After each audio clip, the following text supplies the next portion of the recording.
இல்லை, ஒவ்வொரு கட்சியாக அழைத்து பேசிக் கொண்டிருக்கிறார்கள். எங்களையும் விரைவில் அழைப்பார்கள். சுமூகமான முறையில் பேச்சுவார்த்தைகள் போய்கொண்டிருக்கின்றன. எதிர்க்கட்சிகள் அதிர்ச்சியடையும் அளவுக்கு திமுக கூட்டணி கட்டுக்கோப்பாக இருக்கிறது. நாளுக்கு நாள் புதிய பல கட்சிகள் இணைந்து இந்த கூட்டணியை வலிமைப்படுத்தி கொண்டிருக்கின்றன.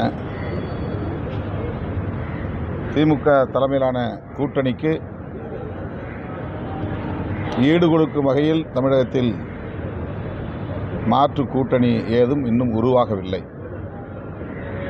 தமிழ்நாட்டு மக்களின் பேராதரவோடு இந்த கூட்டணி இந்த தேர்தலில் மகத்தான வெற்றியை பெறும்.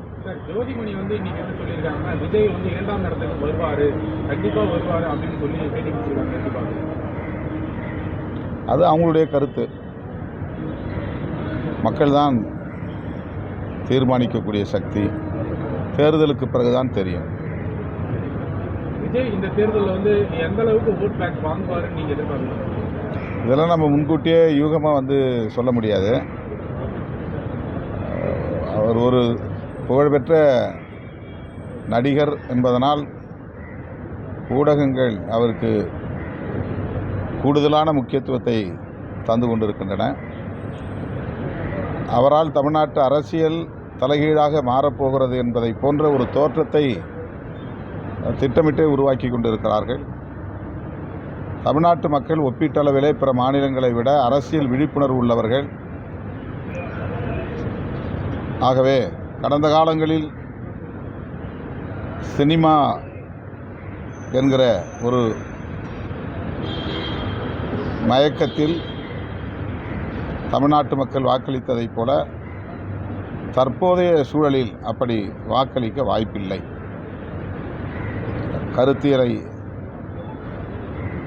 விரிவாக விவாதிக்கக்கூடியவர்களாக இன்றைக்கு தமிழ்நாட்டு மக்கள் வாக்காளர்கள் அரசியல் விழிப்புணர்வு பெற்றிருக்கிறார்கள்.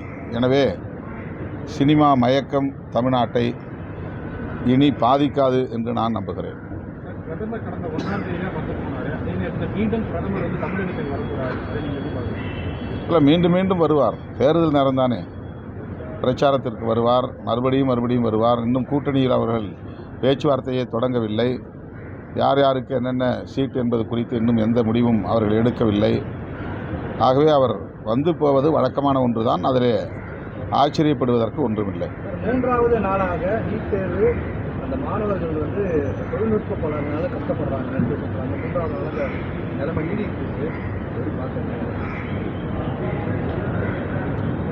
என்ன கோளாறு? தொழில்நுட்ப கோளாறுனா நீட் தேர்வு அப்ளை பண்ணுறதுல 3வது நாளாக தொழில்நுட்ப கோளாறு பிரச்சனை இருக்குது அப்படின்ட்டு நீட் தேர்வு மாணவர்கள் பிரச்சனை ஆன்லைனில் அப்ளை பண்ணுறது. இது உங்களுக்கு கருத்து என்ன?